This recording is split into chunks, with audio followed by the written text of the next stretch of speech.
અનંત કલ વીત્યા, અનંત કલ વીત્યા. આ ભગવાન સંત ક્યારે મળ્યા નથી. આવા ભગવાન સંત મળ્યા.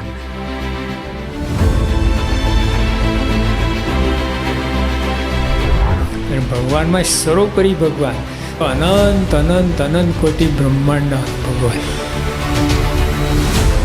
આ પ્રાપ્તિની વાત વિચારવી, બીજા બધા વિચાર કર્યા કરતા. આપણે તો મારા કરીએ, આ કરીએ, રાજીપો છે એમાં, સેવા કરો રાજીપો છે, પૂજા કરીએ, સત્સંગ કરીએ, પણ આ રાજીપો જુદો.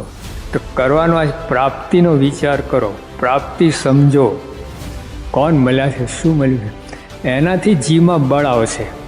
બાકી કોઈ સાધનથી જીવમાં બળ નહીં આવે.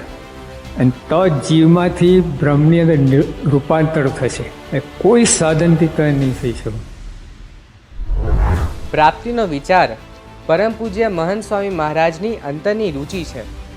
સ્વામીશ્રીએ નવા વર્ષે તમામ BAPSના આશ્રિતો માટે આશીર્વાદ પત્રમાં લખ્યું કે રોજ ખટકો રાખી નિયમિતપણે 15 મિનિટ પ્રાપ્તિનો વિચાર કરવો.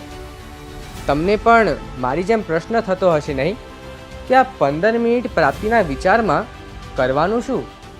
તો તેના સમાધાન માટે આપણા સૌ માટે ખૂબ સુંદર આયોજન થયું છે.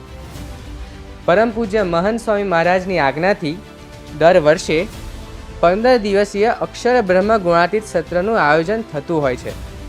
આ વર્ષે પણ આ 15 દિવસ સુધી BAPS સંસ્થાના વિદ્વાન સંતો આપણને પ્રાપ્તિના વિચાર વિશે માર્ગદર્શન આપવાના છે.